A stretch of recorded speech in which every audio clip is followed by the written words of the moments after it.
Saudara, mari kita lanjutkan lagi pembahasan kita tentang bagaimana itu sebenarnya kearifan kuno itu toh ternyata relevan pada zaman now ya. Kita ngambil contoh ini adalah Raja Yao yang hidup 2358 tahun lalu sampai 2255 sebelum Masehi ya. Sebelum Masehi itu artinya apa? Kalau Konfusius itu hidupnya 500 tahun sebelum Masehi, ini masih lebih tua lagi. Ya, toh. Ya. Nah, dia sudah mengambil kesimpulan bahwa kalau orang itu perutnya sudah kenyang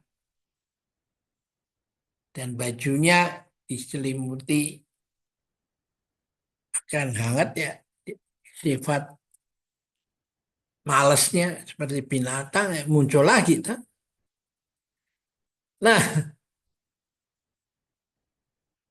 kita coba melihat bagaimana pandangan dunia yang menyebut dirinya modern ini kan. Munculnya Karl Marx ya, tahun sekian 1818 sampai 1883 dan Friedrich Engels 1861 sampai 1941 dia. Ini awalnya kan terjadi revolusi industri di Inggris gitu, di mana terjadi eksploitasi de l'homme par l'homme. Anak kecil juga disuruh kerja gitu. Hingga akhirnya terjadilah revolusi sosial itu.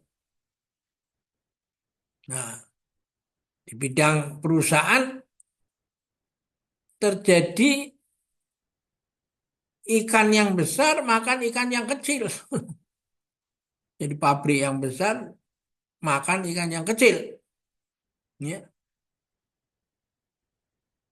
Lalu revolusi sosial itu menuntut apa upah yang baik kan, peningkatan upah kan.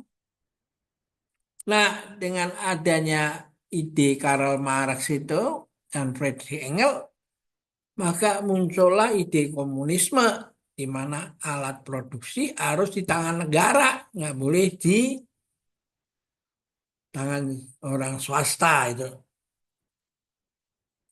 Karena itu apa mereka menggunakan prinsip from each according to his ability to each according to his need itu. Hanya kemampuan setiap orang dituntut kemampuannya sesuai kemampuannya tapi diberi upah sesuai dengan kebutuhannya. Jadi semacam UMR kan. Tapi ini nggak jalan karena bagaimana orang yang apa pendidikannya tinggi dan lain-lain itu bayar sama sama orang bagian cleaning umpamanya itu bagian kerja asal ya nggak ada yang mau kan. Jadi ilmu ilmu ini sudah nggak bisa jalan lagi mau sampai kapanpun konsep ini nggak bisa jalan gitu. Alat produksi harus di tangan rakyat etatisme.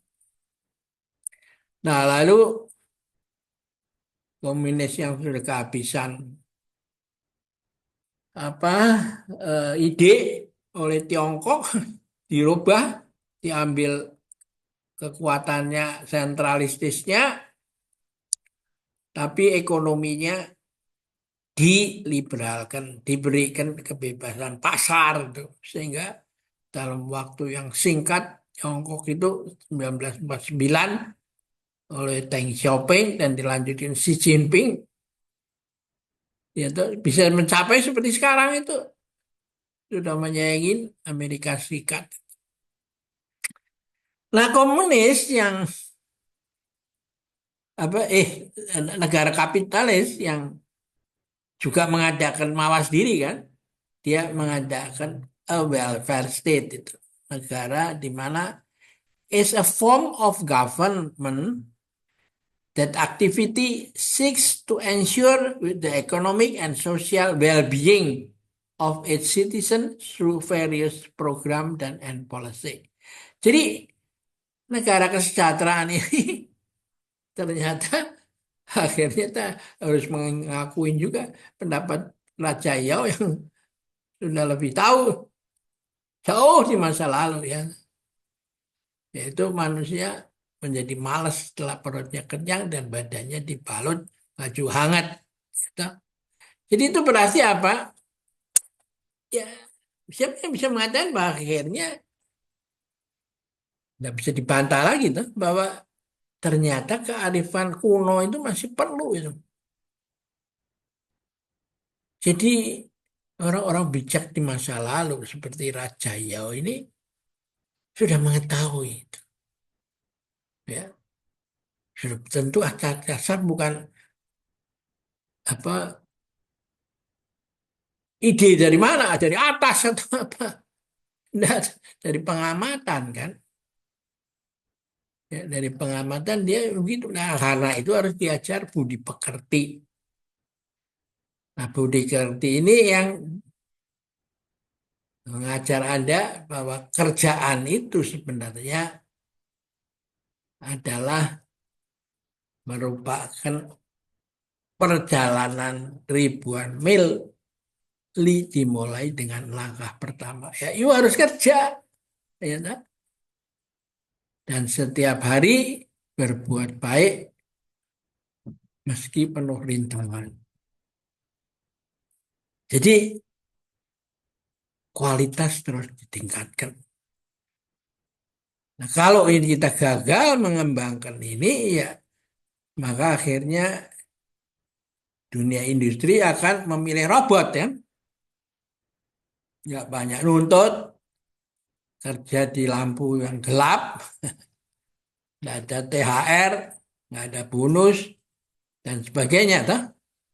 Nah, tinggal kita pilih yang mana.